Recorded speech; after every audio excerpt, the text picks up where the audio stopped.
निर्भीड निष्पक्ष वृत्तांकनाचा बुलंद आवाज राजसत्ता न्यूज। संगमनेर व पारनेरच्या 17 वाळू तस्करांना तहसीलदारांची नोटीस। पत्रकार सहदेव जाधव यांची तक्रार। साकूर, संगमनेर, पारनेर तालुक्याच्या सीमेवरील मुळा नदीतून वाळू तस्कर मोठ्या प्रमाणात अवैध वाळू उपसा करत आहेत। तसेच वाळूने भरलेल्या गाड्या अडवल्या असता वाळू तस्करांकडून जीवे मारण्याची व हातपाय तोडण्याची धमकी दिली जात असून याबाबत तातडीने वाळू तस्करांवर गुन्हे दाखल करून प्रतिबंधात्मक कार्यवाही करण्याची मागणी पत्रकार सहदेव जाधव, राहणार साकूर, तालुका संगमनेर, जिल्हा अहिल्यानगर यांनी अहिल्यानगरचे जिल्हाधिकारी पंकज आशिया यांच्याकडे पुराव्यानिशी केली होती। त्यानंतर स्थानिक चौकशीवरून पारनेर तहसीलदार यांनी पारनेर व संगमनेर तालुक्यातून एकूण 17 वाळू तस्करांना भारतीय नागरिक संहिता 2023 कलम 129 प्रमाणे थेट नोटीस काढून 26 मे रोजी सकाळी 11 वाजता पारनेर तहसील कार्यालयात हजर राहण्याचे आदेश दिले आहेत।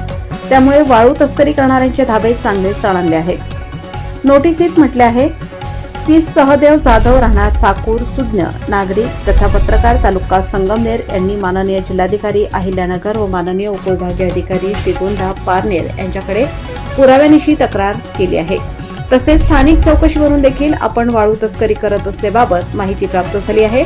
स्थानिक नागरिकांकडून देखील वारंवार या कार्यालयात तक्रारी प्राप्त होत असतात। तसेच लोकप्रतिनिधी व प्रसार माध्यमांद्वारे देखील अनेक तक्रारी प्राप्त झाल्या आहेत।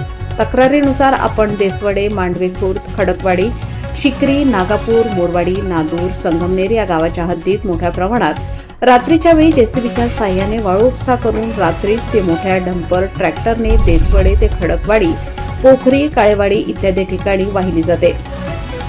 तसेच वाळू उपसा करून साकूर मार्गे संगमनेर तालुक्यात वाहिली जाते। वाळूने भरलेल्या गाड्या अडवल्या असता जीवे मारण्याची व हातपाय तोडण्याची धमकी दिली जाते। याबाबत तातडीने तस्करांवर कारवाई करण्याची व गुन्हे दाखल करून प्रतिबंधात्मक कार्यवाही करण्याची विनंती सहदेव जाधव यांनी केली आहे। तसेच तक्रारीत नमूद व स्थानिक चौकशीद्वारे मिळालेल्या वाळू तस्करांच्या नावांपैकी ओंकार शिवाजी बोराडे, विशाल बाबाजी तळेकर, राहुल बाळासाहेब गुंड, अमोल दत्तात्रय आल्हाट, ज्ञानदेव खेमनर, नामदेव खेमनर, ओंकार खेमनर, अमोल विनायक मस्के, रोहित रावसाहेब साळवे, संदीप लक्ष्मण दाते, उल्हास भाऊसाहेब दरेकर, अक्षय बाळू भांबरे, शांताराम रामभाऊ दरेकर, सुनील बाळू चव्हाण, विक्रम विठोबा सागर, पांडुरंग साहेबराव गागरे, गणेश बाबाजी शिरतार यांची वाहने यापूर्वी या कार्यालयाने वाळू तस्करी करताना पकडलेली आहेत। तसेच त्यांच्याकडून अवैध गौण खनिज उत्खनन वाहतुकीबाबत दंड वसूल करण्यात आलेला आहे।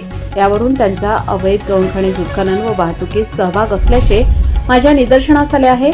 तसेच रात्री बेरात्री अवैध गौण खनिज वाहतूक करताना नागरिकांच्या सुरक्षिततेचा व कायदा व सुव्यवस्थेचा गंभीर प्रश्न निर्माण होत आहे।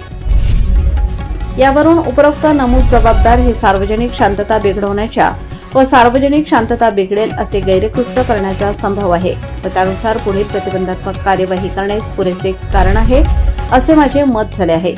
त्या अर्थी मी तहसीलदार तथा कार्यकारी दंडाधिकारी पारनेरवरील व्यक्तींना असा आदेश देत आहे की चौकशी कार्यवाही पूर्ण झाल्यानंतर परिणाम स्वरूपी काढावयाच्या अंतिम आदेशाच्या दिनांकापासून 1 वर्ष मुदतीकरिता रुपये 1 लाख रकमेचा शांतता राखण्याचे बंधपत्र व शासकीय अधिकारी वर्ग 1 जामीनदारासह हमीदारासह जामीनदाराशिवाय निष्पादित आदेश का देण्यात येऊ नये याची कारणे दाखवण्यास तुम्हास दिनांक 26/5/2026 रोजी सकाळी 11 वाजता तहसील कार्यालय पारनेर येथील माझ्या न्यायालयात समक्ष किंवा रीतसर प्राधिकृत अभिकर्त्यांमार्फत उपस्थित राहण्याचे फरमावित आहे।